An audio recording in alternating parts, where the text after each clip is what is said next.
우리가 참 오랫동안 기도하고 기다렸습니다. 우리 김장한 목사님 이제 나오시게 되는데요. 제가 목사님 되면서 왜 이렇게 떨리는지 모르겠습니다. 제가 이렇게 떤 적이 별로 없는데요.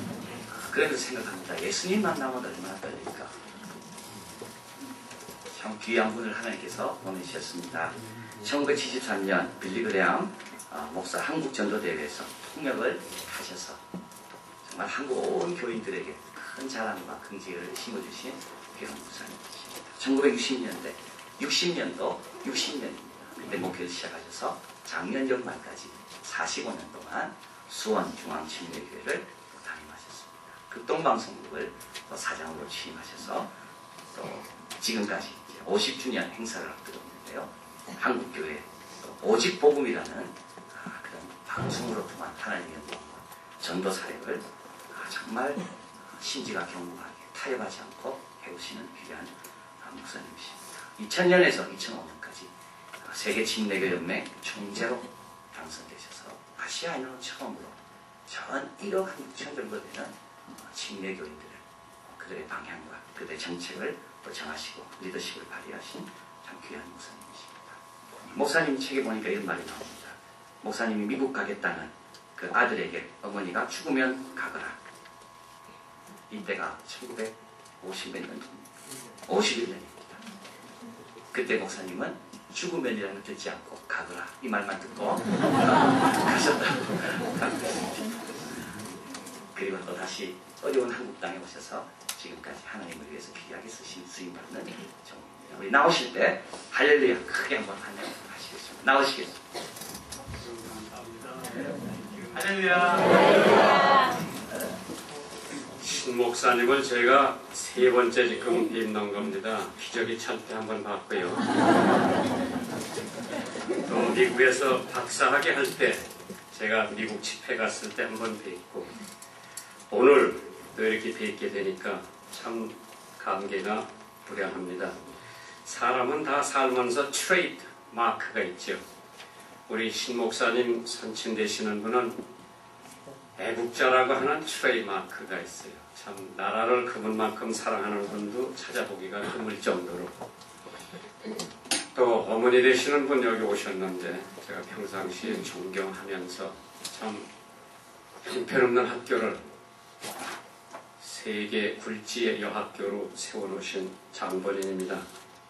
그래서 여기서 또 이렇게 개척교회 하신다 그래서 11월 달에 오라고 그러는데 제가 내일 모레 집사람 간병하러 가면은 12월 초에나 아마 귀국할 것 같아서 저 여기 부르는데 힘들다고 그랬는데 제가 여기 오기에 얼마나 힘들었는지 몰라요.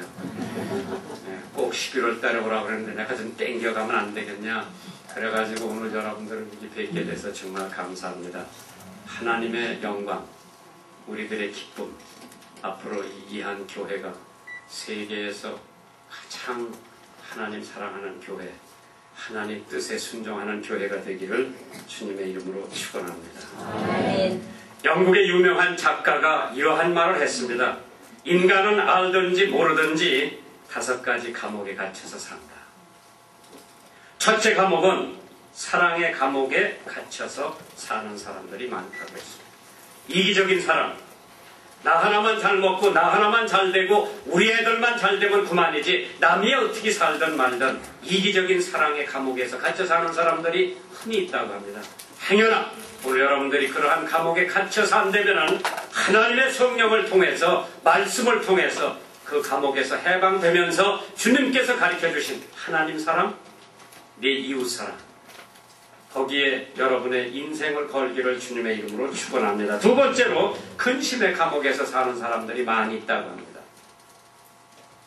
아직 가장 암에 걸리지도 않은 남편이 암에 걸려 죽을까봐 근심 걱정하는 사람들.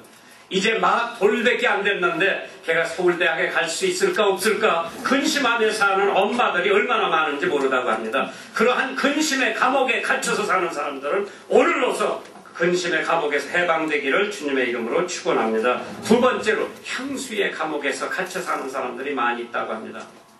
제가 종종 해외에 나가서 집회를 해보면 많은 교민들이 그 나라에서 적응 못하고 늘 향수에 젖어서 사는 사람들이 많이 있습니다. 저는 1951년도 미국에 유학을 갔습니다. 6.25 동란 때지요. 사실 처음에는 뭣도 모르고 갔는데 막상 학교에 가보니까 다 영어예요.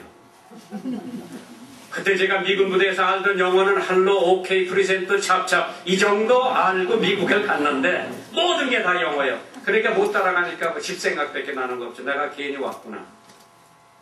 그래서 그 향수의 감옥에 갇혀서 예수 믿을 때까지 거기서 헤어나지 못하고 해방되지 못하고 예수 믿고 난 다음에 그 감옥에서 해방이 된 거예요. 그때 제가 참 부르던 노래가 많이 있었어요. 너무나 집 생각이 나고 너무나 엄마 생각이 막내거든요. 하양살이 몇 해던 거 손꼽아 해요. 울려고 내가 왔던 거 웃으려고 왔던 거 비린내 나는 부둣가에 이슬 맞은 백일홍 진주라 천리길을 내어이 왔던 거 그런 노래만 불러. 여러분들 그런 노래 잘 모를 거예요. 우리 아마 이궁정 교장 선생님 잘 알아요. 해는 져서 어두운데 찾아오는 사람 없어. 우리 밑에선 봉선하여 그런 노래만 부르다가 예수를 믿고 나니까 거기 해방이 되는 거예요. 근데 노래가 변했죠. 예수로 나의 구주 삼고 피와 성실로 거듭나니 뜬 세상에 내 영혼이 하늘 영광 누리로다. 이것이 나의 찬송이요 이것이 나의 간증일세. 나 사는 동안 끊임없이 구주를 찬송하리로다. 나는 그 향수의 감옥에서 해방이 됐습니다. 네 번째로 선망의 감옥에 갇혀 사는 사람들이 있다고 합니다. 내 처지는 나쁘고 옆에 집 사람 처지는 좋고 우리 마누라는 별 볼 일 없고 옆에 집 마누라는 이뻐 보이고 내 직장은 별 볼 일 없고 다른 사람 직장은 멋있게 보이고 내가 자동차는 별 볼 일 없고 옆에 사람이 타는 자동차는 멋있게 보이고 선망의 감옥에서 갇혀 사는 사람들 오늘 성령의 능력을 통해서 아니 말씀을 통해서 예배를 통해서 그 감옥에서 해방되기를 바랍니다. 아멘. 그래 마지막으로 제일 무서운 감옥이 하나 있답니다. 그거는 무슨 감옥이냐? 증오의 감옥이라고 했어요. 남을 미워하는 감옥. 1991년 8월 16일 전주법원에서 있었던 사건입니다. 여자 하나가 법정에 와서 판사가 마지막으로 할 얘기가 없느냐. 이 여자는 9살 때 좋지 못한 남자에게 강간을 당하고 나이 30이 됐습니다. 21년 동안 자기에게 못된 일을 한 그 남자에게 증오와 복수심을 가지고 21년을 살다가 그 남자를 찾아서 그 남자를 죽였어요. 그래 법정에 와서 재판을 받는데 판사가 할 얘기가 없느니까 나는 사람을 죽인 게 아니라 짐승을 죽였다고 고백을 했습니다. 얼마나 그 남자를 증오하고 21년을 살았으면 사람을 죽인 게 아니라 짐승을 죽였다고 할 정도로 증오의 감옥에서 헤어나지 못하고 그렇게 주님께서 로마서에 원수 갚는 것은 내게 맡겨라 내가 갚겠노라. 오늘 많은 사람들이 이러한 증오의 감옥에 갇혀 삽니다. 시어머니 미워하는 사람이 있고 신우 미워하는 사람이 있고 나 우리 교인들한테 한번 물어봤어요. 지금 사는 아내하고 만약 다시 결혼할 기회가 있으면은 그 여자하고 다시 결혼하겠느냐?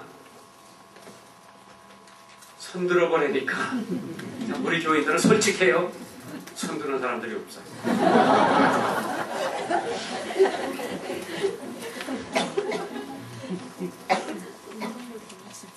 그래 서로 미워도 해보고 증오도 가져보죠. 제가 젊어서는 좀 혈기가 있었죠. 미국에서 유학을 마치고 집사람하고 수원에 와서 선교 사업을 시작하는데 치약이 다 떨어져서 럭키 치약을 하나 샀어요. 60년 초반에 럭키 치약은 이번 납 같은 거로 돼 있어가지고 한번 누르면 찌그러지면 다시 일어나지 않아요. 그래서 제가 이걸 사가지고 나는 뒤에서부터 이렇게 눌러서 다 쓰면 이렇게 말아가면서 쓰는 사람인데 우리 사람은 꼭 앞에서부터 여보 이거 뒤에서부터 눌러서 이렇게 말아서 써가지고 그러니까 앞에서 눌러야 잘 나온다고 하더라고요. 그래서 싸우다 못해서 치약 두 개를 샀어요. 제가 조그마한 메모지를 하나 써서 내 치아 위에다 갖다 붙여놨어요. 이건 네 거, 이건 내 거. 내 치약 쓰는 놈은 내가 죽인다. 수원에서 우리 교회에서 부흥회를 하는데요. 수원에 변변한 여관 호텔이 없어요. 그때 지금도 별로 없는데 강사가 있을 데가 없어서 저 집에 모셨어요. 근데 그때 우리 집은 화장실 하나밖에 없어요. 지금은 2개. 그런데 내가 그 메모지 띄워버리는 걸 잊어버리고 그냥 놔뒀는데 그 목사님이 거기 양치질해서 들어갔다가 일주일 동안 양치질 한 번도 안 해도 그냥 앞에서 누르면 어떻고 뒤에서 누르면 어때? 그렇죠? 미워하는 그 미움의 감옥, 증오의 감옥에서 내가 교장 선생님한테 우리 사람 지금 암 때문에 미국 병원에 입원을 했는데 자기 젊음을 다 한국에 와서 바쳤는데 지금 보니까 굉장히 아내가 귀하다고 느껴져요. 젊어서는 그렇게 귀한 줄 몰랐어요. 그래서 우리 신 목사님도 나이 들기 전에 아내가 얼마나 귀하다고 하는 거 깨달으면 내가 여기 오늘 다녀간 보람이 있는 줄 믿습니다. 오늘 본문에 있는 말씀이 사람이 무엇이건대 주께서 저를 생각하시며 인자가 무엇이건대 주께서 저를 권고하시나이까. 누가 말하기를 사람이면 사람인가. 사람이래야 사람이지.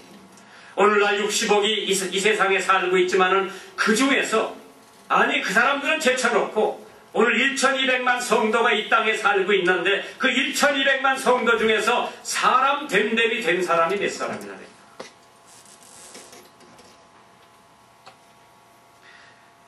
성경에 보면은 많은 종류의 사람들이 있습니다. 그러나 하나님께서 사람이 무엇이건대 주께서 그를 생각하시며 인자가 무엇이건대 주께서 저를 권고하시나이까.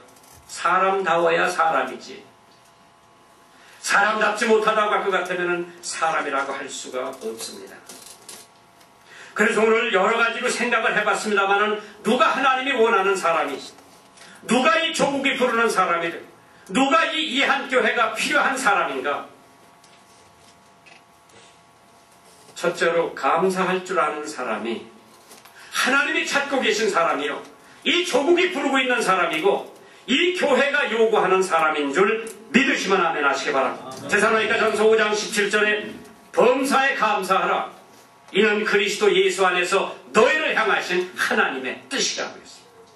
감사의 생활을 하지 않는 사람은 하나님의 뜻대로 살지 못하는 사람입니다. 하나님의 뜻대로 살지 못하는 사람은 마태복음 7장에 주여 주여 나더러 주여 주여 하는 사람마다 다 천국에 들어갈 것이 아니라 하나님 아버지의 뭐 하는 사람? 뜻대로 향하는 사람이래야 하늘나라에 들어간다고 했습니다. 물론 예수 그리스도가 십자가에 돌아가심으로써 우리가 죄인인 것을 깨닫고 그 예수를 구세주로 영접하면 우리는 하나님의 자녀가 되기 때문에 그 순종이지요. 하나님 뜻대로 하는 겁니다.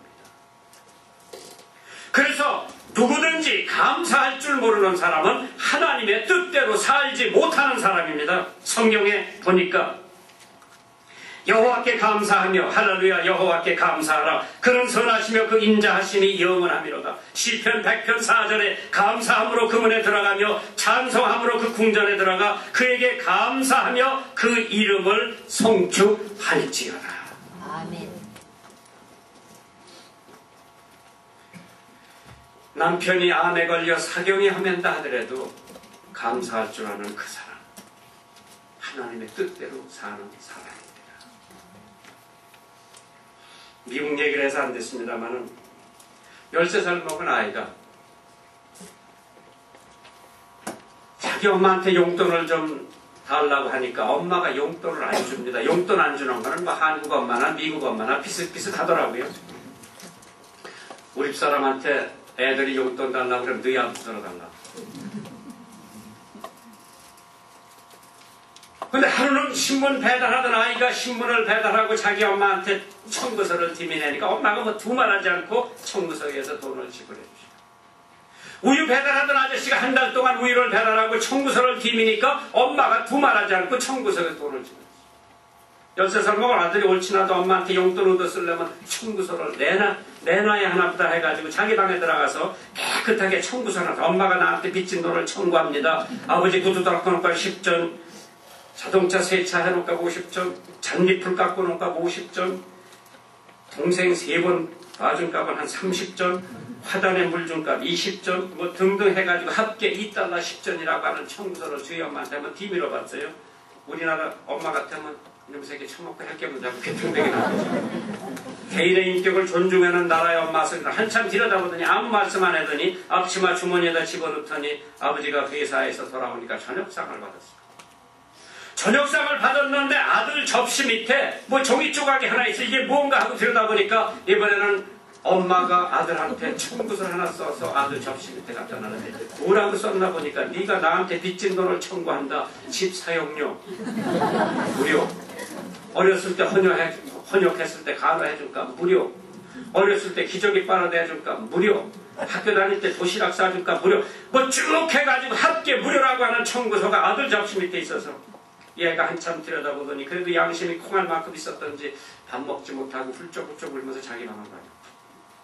남편이 이상하다 뭐 아들이 접시 밑에 종이 조각 하나 보더니 밥 못 먹고 울면서 자기 방에 가는 거 보니까 틀림없이 저놈이 학교에서 퇴학 증서 받아가지고 왔다고. 여보 제가 학교에서 퇴학 맞았어. 왜 종이 조각 하나 보더니 밥 먹지 못하고 자기 방으로 가느냐고 그러니까 대답 대신에 아들한테 받았던 청구서를 남편한테 보여주니까 남편이 들여다보니까 짐작이가 밥 먹다 말고 아들 방에 들어가서 야 이놈아 돈이 필요하면 도량이 넓은 아버지더러 돈을 달래지 속이 좁은 엄마더러 돈을 달래냐. $1짜리 지전 한 서너 장을 꺼내주니까 이 아이가 울다 말고 입이 막 찢어져서 싱글벙글 웃으면서 밥을 먹으면서 하는 얘기가 엄마 나는 오늘 처음으로 엄마에 대한 고마움을 깨달았습니다.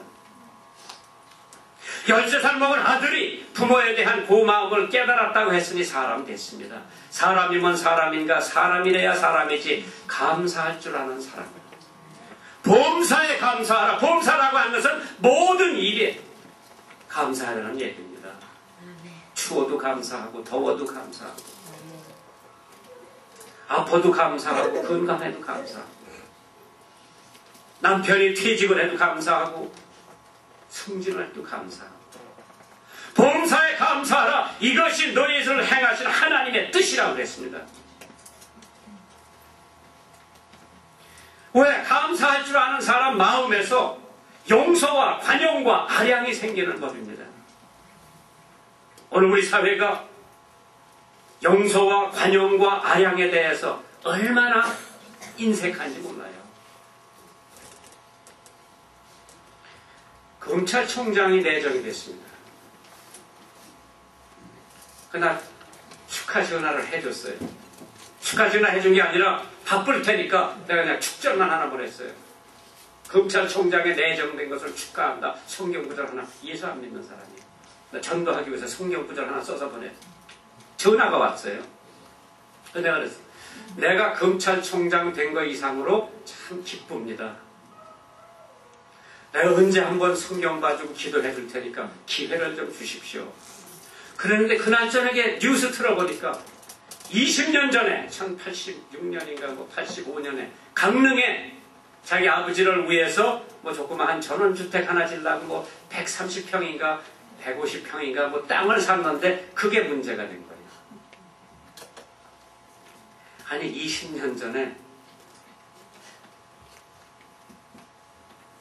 땅 100리평 산 게 지금 문제가 돼가지고 그 사람이 검찰총장이 될지 안 될지 모르는 기로에 놓여 있어요. 참 우리나라는 남 잘 되는 거 보면 배가 아픈 거라. 우리는 관용과 아량과 용서가 있어야 되는데 운전해보신 분 알 거예요. 양보 있습니까? 없어. 어떤 때 저는 새벽기도 나갈 때 제가 운전을 하고 나가는데 길을 잘못 들어서 이쪽에 깜빡이 켜고 이쪽으로 가려고 그러면은요 뒤에서 오는 차가 뭐 프라파나 일본도 그래요. 미국 가서 그러면은 여기 서서 가라고 신호까지 해주고 싱글싱글 웃는데 우리나라 사람들은 어떻게 하는지 알아요? 차를 여기다 바짝 갖다 대놓고 못 들어오게 그러고 욕하고 간다고. 배신해요. 우리 다 그래요. 양보심이 없어. 관용과 아량이 없는 민족이에요. 호남이 어디 있고 영남이 어디 있어. 조그만 나라에 단일민족이라고 우리가 외치면서도 호남 사람, 영남 사람, 이북 사람, 이남 사람, 서울대학, 연세대학, 모양 갈릴 대로 갈리고 찢어질 대로 찢어진 이 민족에게 이제 하나님께서 성령을 통해서 관용과 아량과 용서를 베풀 수 있는 민족이 될 때에 우리는 선진 국민이 되는 줄 믿으시기 바랍니다. 아멘. 사람다워야 사람이지. 주님께서 사람이 무엇이고 한데 주께서 저를 생각하시며 인자가 무엇이고 한데 주께서 저를 권고하시나이까. 조금도 아량과 관용과 용서가 없는 민족인데 우리 예수 믿는 사람은 성경에 보니까 마태복음 18장 21절에 베드로가 가로되 주여 형제가 내게 죄를 범하면 몇 번이나 용서하여 주리이까. 베드로가 큰맘 먹고 7번 정도 용서해주면 되겠습니까? 물어보니까 예수께서 아니다. 70번에 7번이라도 용서를 해주라.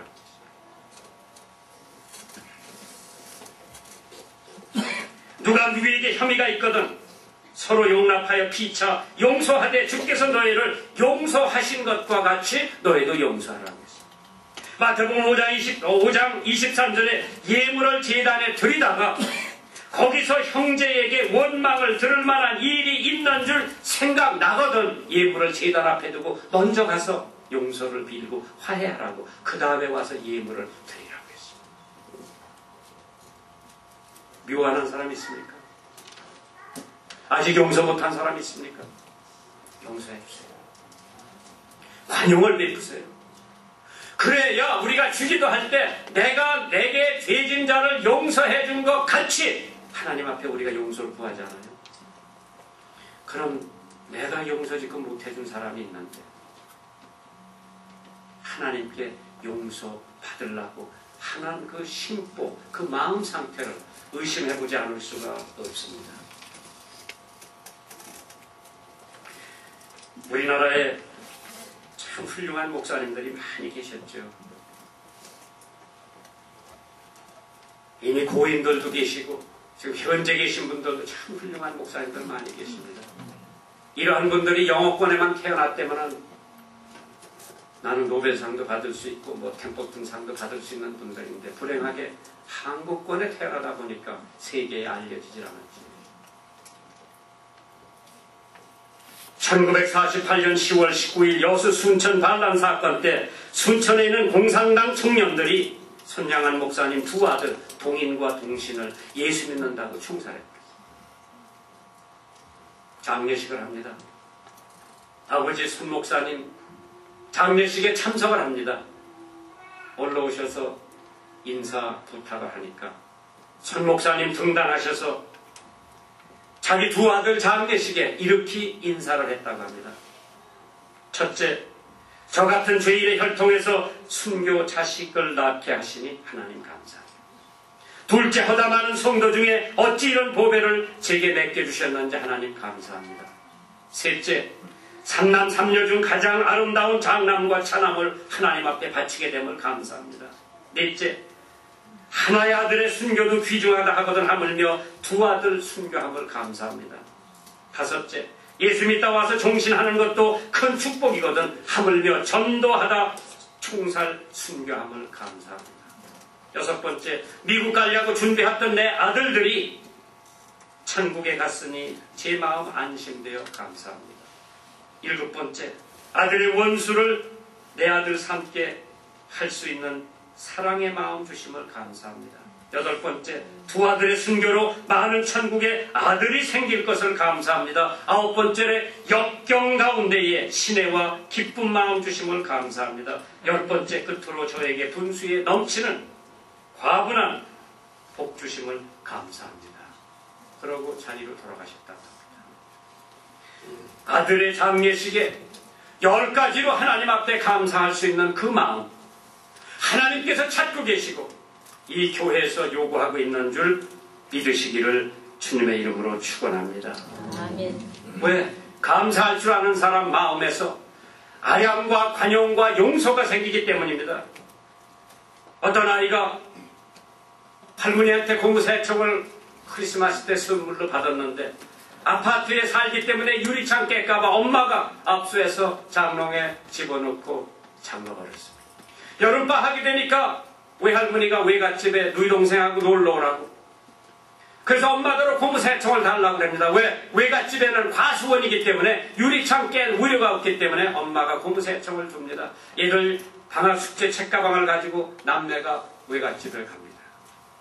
커다란 과수원에 고무세청을 가지고 겨울에 가서 돌막을 한 주머니에다 집어넣고 까치도 못 맞추고 비둘기 못 맞추고 까마귀도 못 맞추다가 할머니가 먹이는 오리가 있는데 살이 잔뜩 찐 놈이 자기를 향해서 꽥꽥거리고 오더랍니다. 내가 까치 까마귀도 못 맞췄으니까 저것도 못 맞출 거다 해가지고 제일 커다란 돌막을 하나 꺼내가지고 장난 삼아서 할머니 오리를 쏘았는데 머리 직통에다 맞더니 오리가 비명 한마디 내기고 죽습니다. 죽은 오리를 가지고 삼지사방을 봐도 천만다행을 본 사람이 없어요. 나무 헛간에 가서 건보를 해치고 그 안에다 죽은 오리를 갖다 파묻고 시침뚝당으로 사람이 죄 짓고는 못 삽니다. 마음이 괴로워서 견딜 수가 없어서 누이 동생을 찾아가서 야 내가 이러저러서 할머니 오리를 죽였는데 혹시 할머니가 오리 어떻게 됐느냐고 물어보시거든. 너 모른다고 나하고 비밀 약속하자고 누이 동생하고 비밀 약속을 새끼손가락을 갖고 와서 단단히 했습니다. 여자하고 비밀 약속하는 거 멸장할 겁니다. 저녁 먹고 나니까 할머니가 손녀딸더러 설거지 좀 거들어야지 하니까 할머니 잠깐만요 하더니 응접실에 텔레비 보고 앉아있는 오빠한테 설거지 하라고 그러니까 할머니가 너더러 하라고 그랬지 나더러 하라고 그래서 안 한다고 그러니까 설거지 안 하면 내가 할머니한테 오리 죽였다고 가슴이 덜컥해요. 야 네가 일르지만 않으면 하자는 거 다 한다 해가지고 생전해보다는 설거지를 몽땅 다 했습니다. 그 다음날 아침에 할머니가 손녀딸들어 오늘은 집안 청소하는 날인데 청소 좀 거들어야지 하니까 할머니 잠깐만 하더니 빗자락 가지고 자기 오빠한테 가서 오늘 집안 청소하는 날이래 알아서 해. 그러니까 야 청소는 뭐 청소야 어저께 설거지 해줬으면 됐지 안 한다 그러니까 안 하면 내가 일를 테니까 얼른 빗자락 뺏어가지고 집안 청소 말끔히 다 해놨습니다. 오후가 되니까 누이 동생 이웃집에 놀러 갑니다. 이 아이는 마음이 괴로워서 견딜 수가 없어서 할머니 어디 계신가 보니까 2층에서 자봉틀을 합니다. 2층에 올라가서 자봉틀 옆에 무릎을 꿇고 앉아서 훌쩍훌쩍 울기버텀합니다. 한참 울다가 말문을 열었습니다. 할머니 먹이는 오리가 오길래 까치도 못 맞히고 비둘기도 못 맞히고 그래서 한번 장낭 삼아서 고무새총으로 쏘아봤는데 머리 치통에가 맞아 죽어서 제가 나무 헛간에 갔다 파묻었습니다. 할머니 제가 죽을 죄를 졌으니 한 번만 용서해 주시면 다시는 그런 짓 안 하겠습니다. 그러니까 할머니가 손주 머리를 쓰다듬으시면서 이놈아 내가 2층 유리창에서 내려다보니까 네가 그 오리를 쏘더라. 죽으니까 얼른 나무 헛간에 갖다 감추는 걸 내가 봤는데 언제 네가 나한테 와서 용서를 구하는 내가 지금 기다리고 있는 참인데 용서 구했으니 내가 용서해 주마. 아무 걱정하지 말고 나가 놀아라. 할머니가 그렇게 예쁘더랍니다. 포옹을 하고 뽀뽀하고 한참 나가서 놀다 저녁 먹으러 들어가. 누이 동생은 할머니하고 오빠하고 그런 사건이 있었던 거 까맣게 모릅니다. 저녁 먹고 나니까 할머니가 손녀딸들어 설거지 좀 거들어야지 하니까 할머니 잠깐만 하더니 응접실에 텔레비 보고 앉아있는 오빠한테 협박공갈이 목에 들어가서 설거지 안 하면 재미지 없다. 할머니가 너들 하는 말을 안 한다고 그러니까 안 하면 내가 할머니한테 일들 테 그러니까 이 아이가 소파에서 퍼떡 일어나더니 어깨 딱 제치더니 그래 가 일러 봐라 일러 봐. 할머니가 용서해 줬기 때문에 두려움이 없어졌습니다. 2000년 전에 하나님께서 독생자 예수를 이 땅에 보내셨습니다. 십자가에 피 흘려 돌아가심으로써 여러분의 죄 나의 죄 과거 현재 미래의 죄까지 다 하나님께서 해결해 주셨습니다. 동이 서에서 먼 것처럼 우리의 죄가를 도말해 주십니다. 하나님께서 우리의 죄를 깊은 바닷속에 갖다 파묻는다고 했습니다. 아직 그 깊은 바닷속에 들어갔다 나온 사람이 없어요. 하나님께서 우리의 죄를 하나님의 등 뒤에 놔두신다고 했습니다. 어느 무슬림자가 유년주일 학교 학생에게 네 죄가 어딘지 그러니까 하나님 등 뒤에 있다고 그러니까 하나님이 돌아서면 보이겠네 그러니까 아니요. 하나님 돌아서면 자기 죄도 돌아서면 돼요. 안 보인대. 그게 신학이에요. 한번 용서받은 죄는 하나님께서 다시는 기억하시지 않는다고 했어요. 그런데 사탄은 우리를 늘 괴롭게 구는데 그 죄에 내가 하나님한테 잃는다. 여러분은 버쩍 일어나서 어깨 뒤치고 그래 가 일러봐라 일러봐. 나는 십자가 보혈의 공로로 내가 지은 모든 죄를 하나님께서 용서해 주신 것을 믿는다. 너의 죄가 주홍같이 붉을지라도 눈과 같이 희어진다고 하는 주님의 말씀을 의지하고 하나님께서 내 죄 사함 받았는데 왜 그거 가지고 지금 고민을 하는지 모르겠어.